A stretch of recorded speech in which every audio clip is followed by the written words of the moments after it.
Well, cool. Thank you for joining us for the Identity and Influence podcast. My name is Usita, and today I have a very good friend of mine, Sam Rodriguez. Check it out, Let's man. We're let's gonna just sit and have a little conversation about identity and work through some ideas.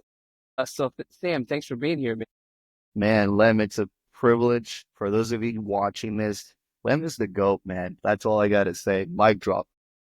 Man, I don't know about that, but I appreciate you being on this episode and just, having a quick conversation about, identity and then really the impact that I've had on your identity. I'm working on a book on identity, and instead of writing all the theories that I know, like I wanted to talk to former students of mine just to see what you learned from me, like what lessons stuck. And that's the stuff that I want to write about. I don't want to just write about all the theories that I've studied or that I know. I really want to talk about, like, okay, what are the things that, like, mattered, and what are the things that people remembered.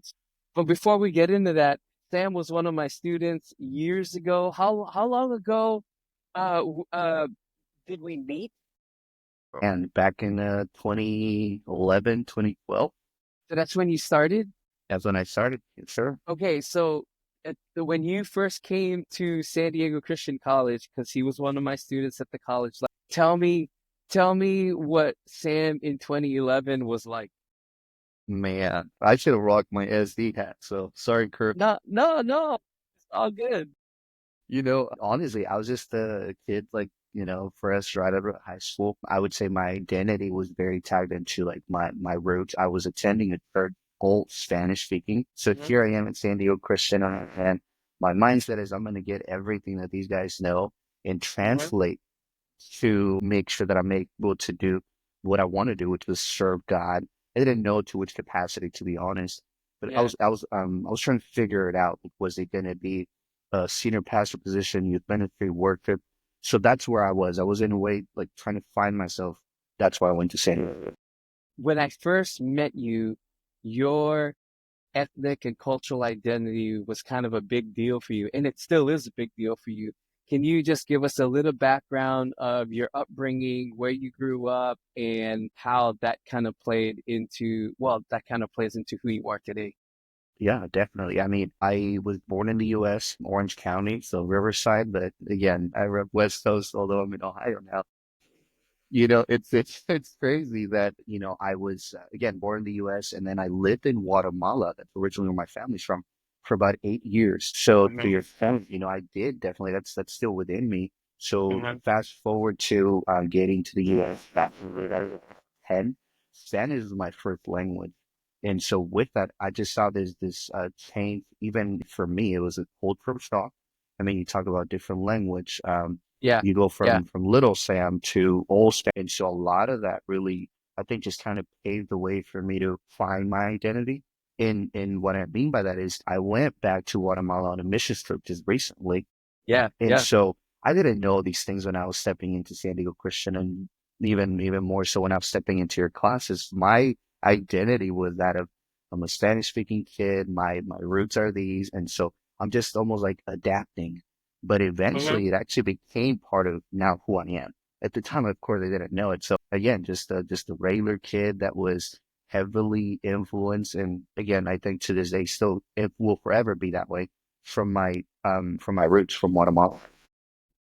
We've ended up talking about that throughout the years, but like, what things stood out to you as, like, this is my Guatemalan roots. These are some of the cultural things that are part of who I am. It'll never go away.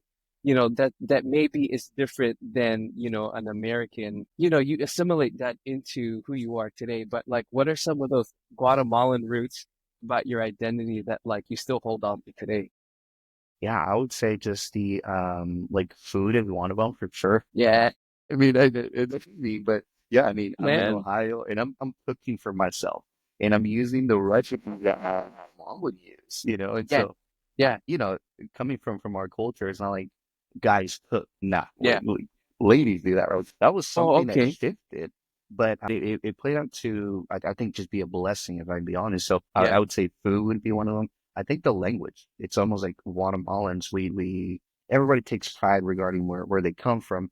Yeah. Maybe I shouldn't say everybody, but at least Guatemalans do. And so I think that two things, if I can pinpoint those things, it would be language and it would be food. I don't know. I don't know why, but those Yeah. two No. things that, and to your point, you do assimilate and you just bring whatever you're exposed to and kind of make things work. But Mhm. yeah, I would say those things. And I think that opens up another little thing where I don't think this is based on culture or background, but I think just a hardworking, humble approach to life Yeah. from my grandpa. Yeah. I mean, you highlight another thing, like something that's always been important to you, like ever since I've known you, is the sense of family and what family means to you. Can you talk a little bit about like what family means to you and how important family is to you? Yeah, definitely. I think that understanding family and the importance of it at this point in my life, now being 32, is definitely slightly different. So, grew up without my mom and my dad, so I was raised by grandpa and grandma. Grandpa passed away while I was at San Diego Christian back in Hmm. 13. So, it was just realizing that family was not just my earthly family, but also my spiritual family. And that's where Hmm. church came in. That's where professors, mentors, Hmm. all the people came in, man, where, we were able to, as a family unit, almost like just have a different understanding. So, of course, Yeah. mom is important. She's my rock, man. I mean, Yeah. single mom Yeah. for so many years, always a hardworking lady to this day. I mean, she spent the last 8 years all doing missionary work. So I'm like, okay, this is what's going on Yeah. here, right? Yeah. But all that to simply get to these highlights, that mom is definitely the rock, but grandpa was definitely, I think, the father figure I needed. So Yeah. his passing led me to just say, okay, understanding that the family unit concept that we have is Uh-huh. really much greater and bigger, and that's where Jesus comes in again in the picture. Yeah. So Yeah. I think that whether it's been hardship that has brought the family together, the reality of just being with family has always been in my heart and will continue to be, even though I'm Hmm. like literally across the US now. So Hmm. Yeah. interestingly enough, I've actually visited my family more now than when I used to be in California. Yeah. Yeah. Which is really awesome. I remember the last video or, a recent video, like within the last, couple of months, you posted like a video of just being with your mom. And yeah, man, it's awesome. It's awesome. What a special time. We have spent a lot of time together more than, well, I've had a lot of students in my lifetime, as a professor, but I've really enjoyed our interactions, as professionals after you graduated from college. I visited your church up in Sanger. I think I visited two churches up there. You know Yeah. what I mean? And then we've connected here um a couple of times, and it's just been really good to connect with you after graduating. But when you think about your college experience and your experience with me as a professor, like what are there any identity lessons? I know there's lots of ministry lessons that we keep talking about. Is there anything, can you think of any ways that have helped shape your identity or helped your identity in any way? Yeah, definitely. I think one of them was like, yes, you have the hardworking mentality and approach to life, but when Uh-huh. it comes down to ministry and or life, because literally life becomes ministry, especially being full time. I think it was, and there were like few statements, and I hope I'm not like adding to your words, but it was something along the lines of like, hey, like be sure what you want to do, because in a sense, my job is yes, to equip you and prepare you, but Hmm. in a way, talk you out of ministry. That was a mic That's drop exactly moment. it. That's exactly it. But so at the time, being a college student, I was like, man, that was kind of like, in a way, it felt salty. Of course, we weren't using this lingo back then, right? But I'm like, what? Why would a professor tell me that? But I think it really shaped my identity. And that, like, fast forward, you have statements from other institutions, that they say, hey, we equip men because lives depend on it. It's more than that. I think Hmm. what you were aiming to do is to have us think, yes, this is who God says we are, but there's Yeah. still the real life Yeah. application to that. Right. So, Right. so I think that for me, it was a challenge of you may be hardworking, but your identity is far more than just, in a way, the biblical truth. It's like, how does that become reality in the day to day Right. when Right. you're maybe even like dealing with your car broke down, you Hmm. can't make payments for school. Yeah. I mean, Yeah. you know a Dude, little bit those are about all that. conversations we had. I remember, Yes. Yeah. and I remember you're like, I don't know how I'm going to pay for my school bill.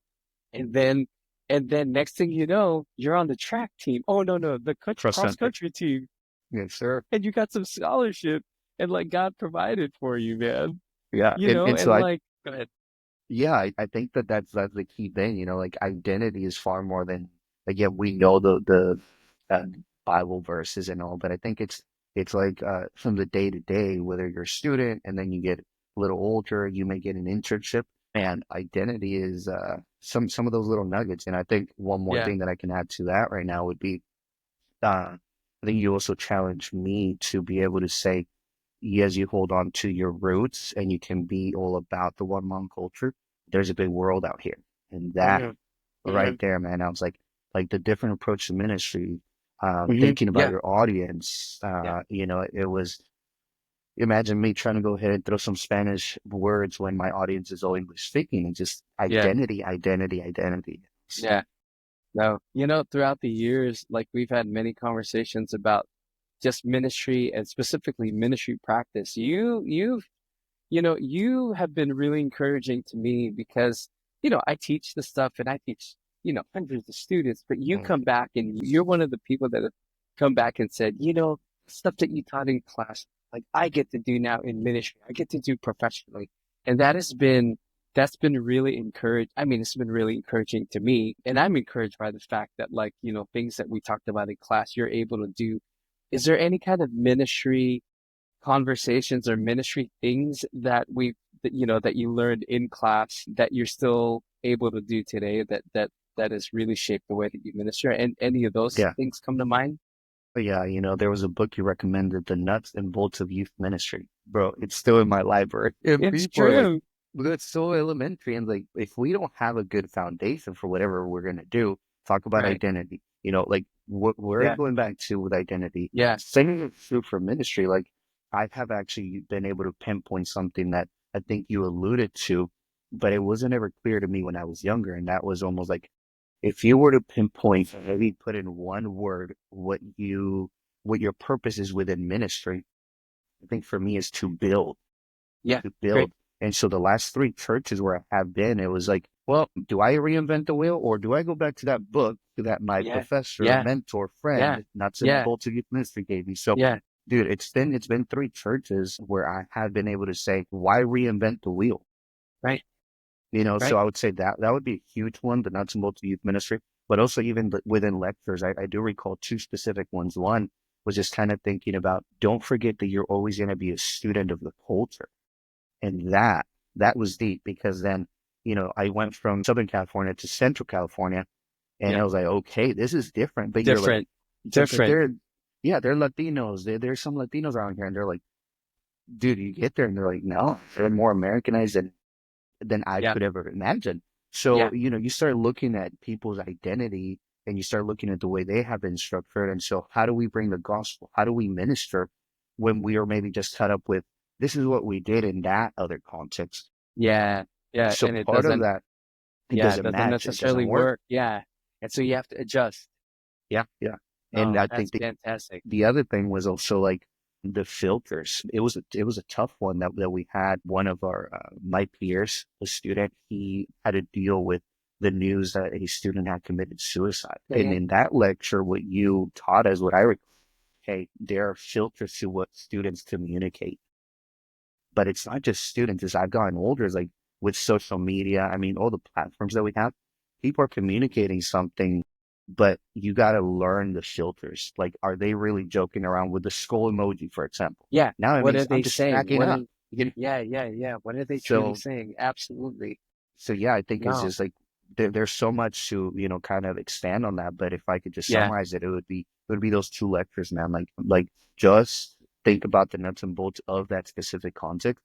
And I think just think about the filters. What are they really communicating? That's awesome. Thank you for sharing that. That's pretty amazing. You have had a lot of success in ministry. I've seen your ministries like start like just a couple of kids, but then you've grown your ministry, like every single one that you've been in. You truly are a builder. Can you talk to me about like what's it like doing youth ministry these days with kids that are on social media that like you have access to like a lot? like if they're on social media. Like, tell me what it's like because you're now in the identity shaping business, right? You Right. program for youth ministry. I mean, I know you've done trips to Guatemala. You're like throwing like these big events and people are inviting their friends. Mhm. Tell us a little bit about your current ministry context, but then also how do you shape the identities of the next generation now in what you do? Yeah, I think we talk a lot about find your identity in Jesus Christ, and for sure, it's a given. But I think is how do we bring that truth to kids? And Mhm. so the way I've been just kind of seeing God lead me to do these things and seek growth and specifically how the students even know what God says about them is by making sure that I'm not the only one speaking into their lives. And I Mhm. think that's a Mhm. huge one. So Okay. it's Okay. That's good. it's about like bringing yourself to the point where it's not about being the cool youth pastor, the one that's got 1,000 followers. I mean, that's cool and all, but you need a Yeah. team. You Yeah. need a team. And that's where I Okay. have like, That's really good. we have 3 campuses. And so I'm like, can I be at all 3 campuses? I can't. No. Yeah. So you build a team that is going to go ahead and be a voice. So what I try to do is make sure that if I'm telling kids about their identity in Christ, like I am very intentional with seeking God. Tuesdays is one of those days where I'm like, I'm praying and I'm asking, what is the series? What's the next series? With Mhm. that, however, I equip the teaching team that I have. It's not all the volunteers, there's specific ones that will speak into the kids' identity. So with that Yeah. being said, I have a mixture of just the recent couple. He's in the process of becoming an elder at the church, but he's been doing youth ministry for the longest and never really had the voice or the platform or the empowerment to speak. So I'm like, I'm not a dad yet. I'm not a grandpa. Guess who is? Yeah. This guy Yeah. is. So, Yeah. Yeah. so kids are getting an identity perspective from someone who's gone before them and even me. And then to that, you also add the female perspective. So I am always like mindful of one, the audience, but also who's speaking to that audience. And it's not all guys, you Right. know, Yeah. that's about That's important. these different angles, if you would, different perspectives, so that it's not just the cool youth pastor perspective, because they get tired of it too. Yeah. So Yeah. creating a shift, it's almost like what I do is create a rotation so that they make it hey, this is how you can understand your identity based on this verse. But my approach is I'm a guy from Cali. I'm 32. I like Yeah. Jordans. I like guitar. Like it's a different vibe. A grandpa comes and speaks slightly different, but it's the same truth, Yeah. Yeah. and so forth. So I would say like have different people speak into the kids' lives because that is going to give them a better understanding of their identity. And I would say social media is definitely key, but what we promote on social media is also like they have every option out there. So in a way, how are we going to be true to ourselves in our own Yeah. identity? And Yeah. how will that speak and what will that say to them? Yes. That's really, really good. Dude, I love it, man. You built the team and it's multifaceted. I love that you don't have to like be the speaker at it. I love that you don't have to be like the guy, but like that you brought a team together to kind of help. And it really helps the students get a better picture of like what it looks like to become more like Jesus because it isn't just the picture of you. You know what I mean? It's a Right. picture of all of these other people. What are some of the challenges that you have in this particular context? You know, because youth ministry today is different than when I did it. I think the principles are still really good, but if you could name one or two challenges in working with students these days and helping them and shaping their identities, like what are some of those challenges if you could name one or two? Yeah, I would say is something that you echoed, and I think it's still true. And again, going back all the way to 2013, 14, before I graduated and taking those courses with you, there was Yeah. something that was going on, and that was the ministry of presence, I call it. I Yeah. think with social media, dude, there is like so much going on that we think we're actually Yeah. being together with kids and speaking Yeah. into their lives. And maybe we are, Hmm. let's say 50%, just because our videos can be 30 seconds long and the competition, if you would, social media, the cool TikToker or influencer is 15 seconds. So dude, I lost 15 seconds. So I would say not relying so much on the social media and remembering the ministry of presence. Be at their Yeah. games. You Yeah. and Yeah. I would talk about this like basic Yeah. things, right? But I think Yeah. in a culture that is so busy, kids are being pulled with sports, with plays. I mean, you name it. Where are we? Yeah. Where is the church? Where are we? And Yeah. so now when you get to a point where you have all these other responsibilities like planning camps, planning conferences, planning youth festivals. So that's where you need your team as well. So I try to always be mindful of making sure that I'm also at the games. Because it's not Yeah, just let me yeah, empower the team to go. No, yeah, yeah, I need to go as well. So I would yeah, say the yeah, ministry of presence would be a key thing. And then give kids room to breathe. You know, I think we have maybe even aimed to give them another class, whether that's Sunday or Wednesday. They have school Monday to Friday. yeah, You know what I yeah, mean? And so yeah, how is church gonna feel more like I can come, relax, I'm listening, they're not teaching or talking at me. I would say those things and just be very relational. Like, I mean, we have Starbucks, Dunkin' here in Ohio is the yeah, spot, you know? Like yeah. find ways where it's not always within the church campus, if you would. Yeah, I love in your post, you're at the games, you're hanging out with students, not it's not just at church, and I love that you do that. And a good, yeah, that's a great word on presence. But when you have proximity, like when you go to a game on Friday night, you're not just meeting your kids, right? Yeah. You're meeting all of them, Yeah. which is such a good move, especially for a youth pastor. So yeah, man, that's really awesome. Oh, and the other thing that I wanted to say, good on you for creating a space for them to feel free to be themselves. Because part of forming identity is identity exploration and creating a safe space for kids to explore their identities, to try out ideas and stuff. What does that look like today in your ministry to create that space to let them try out ideas or music or whatever? Is that something that you found works in your ministry? Yeah, I mean, and I mean, I'm pinpointing all these things that, again, just take me back to class with you, man. We were even identifying these groups when I was in college, right? Yeah, And then yeah, you asked us the question, hey guys, so what are the groups out there? And everybody's like, well, you have your jogs, you have your bandos, you have your outcasts. What do you mean? You even like, you were digging, you were actually having us dig for these things. And now yeah. fast forward, I'm like, You're that doing it. question, yeah, that question was not a mistake because Yeah, now no, I get to say, okay, so if I'm doing maybe Sunday series, I'm seeking God, like I said, and I'm saying, God, not every kid is going to relate to a just series made put in the reps. yeah, What do you mean? So yeah, then even like the language, the little graphics that we create, I think those are super important. So I think from graphics to songs that I utilize, I also think about even who the speaker will be or the teacher within the crew. And then just again to make sure that if there's somebody who is maybe a bando and is shy, uh, that's not the case anymore. There's a bando and they're not shy anymore. They're in band and they're playing football. It's like, yeah, wait a minute, what? So even yeah, that yeah, has yeah, shifted. So the kids are having variety. They're having options. And so for us, it's not just as one does all, one fits hmm all. You hmm know, I mean, Jesus is the one that will fit all, yeah, yeah, but yeah, yeah, how do you bring that to the question? And so yeah. No, I that's would say good. the most recent one would be Youth Fest. So Youth Yeah, yeah, I Fest, saw that. it was awesome because here we are, we're providing, hey, welcome, your regular icebreaker, and we're giving, you know, some giveaways, and then all of a sudden we're like, okay, we're going to give them work. So why worth it when it's a youth festival? Here we're going. Not all kids, at least in my context, Northeast Ohio, are all about our guests. And I'm going to hmm get to that. So, okay, you have your worship. It feels like church, cool, but it's not a service.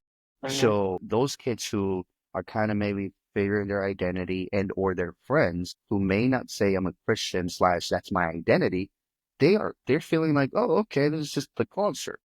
Yeah, yeah, Now, with that, you also add a guest local guy. He goes by the name Hegemon. And so I'm doing these things where I'm like bringing your regular worship Sunday set and then contemporary worship, if you would. And then I'm bringing someone who's more like little rock and a little yeah, bit of rap in there. I was like, yeah, yeah. okay. So that helps me even close that gap, if you would. Yeah, yeah, Now, so some of the kids will identify, I love worship. Other kids will be like, I really don't like what's next, but I'm here for worship. So yeah, facilitated that opportunity. yeah, And then the yeah, next one was I actually had the middle school pastor. He spoke because I'm thinking not every student in this room is high school. hmm So knowing your audience, I think their yeah, identity. If I say something at the high school, almost college level, a middle school won't be able to track. Yeah. Yeah. They're going Yeah. to struggle with that. So, Okay. I think about that, but I also think Yeah. like we brought a guy who's different to this school Yeah. so that they would see even more of their identity, right? And so Miles Minnick, he came out, he did the youth fest out here, guy's blowing up. He goes from this church to Mike Todd's church and does History of Making song. And I'm like, Yeah. what is God doing, right? So I Yeah. think That's that awesome. even in that, like kids are finding out their identity isn't just small town, small church, or big city and Yeah. multi-campus church. No, your identity is again who God has called you to be. So you can be in worship, you can be shy, you can be loud, you can be a Yeah. rapper, Yeah. whatever God wants you to be. But I think even with that, I'm also providing a little bit of Spanish because the audience is also some of them Okay. speak Spanish. So Okay. it's just being able to be mindful of. I think that like bringing Jesus to them, not just in nothing wrong with this, like opening the Bible and Yeah. full English, like just because the surrounding areas, I think kids nowadays, they're being cultured by social media or through social Yeah. media. Yeah. And so they're trying to grasp a hold of like, is my identity more like this or like that? Yeah. Yeah. And they may not look like them. Yeah. So, That's good. Creating that space for them and giving them all the options. That's pretty awesome. so I would Well, say man, that that would be dude, this has been a really good conversation. We might need to record another one of these conversations. I'd love to end though with this one little thing. If you could go back 13 years to talk to 2011 Sam and encourage him just in the next couple of years, what would you say to yourself, if you went back to 2011 Sam? How would you encourage that kid? stay true to who God has called you to be. Yeah, Yeah. I know your story, man. That's awesome. That and you've done that, you know what I mean? But I know it always hasn't been easy. That's a good word, man, and that's a great word for all of us. So And I mean, and there's obviously much to add to that. And I'll just probably add this other little sentence. Like when you stay true to who God has called you to be, I mean, the external may change, but the internal doesn't. yeah, You adapt to culture, yeah, styles, hairdos, and all that. yeah. But in here, it's like you remember who called you. And that's it. Let's go. Well, thank you so much for dropping some wisdom and sharing with us, man. If people want to get a hold of you, what's the easiest way to get a hold of you? Definitely social media. I even this is crazy. I just give people my personal phone number. I know it's crazy, but if if this makes it 760-847-2284, old school, I know, but watch what it does. It's crazy, man. Yeah, and then how do they find you on social media? Like, what's your Uh, in? Sam_Rod07 or on Okay, Facebook, Sam Rodriguez. very cool. All right, man. Well, thank you for being on. We'll probably have to do this again. Hope you, yeah, we need we need to have you come back. Man, it would be an honor. You're a myth, the man, and the legend, dude. Oh, That's for sure. man, Thanks for all you've done, man. Like even to this no, day, I brag a little bit about you. It's holy bragging, I call it. I'm like, you yeah, had a mentor, friend, former professor, but yes, yeah, man, sir. all these things that you shared, and I only tapped into a few of those, but Yeah, trust me, man, you've been a blessing to my life, and I'm sure to many others. oh, man, I appreciate that. All right, man. Take care. God bless you, man. Thank you.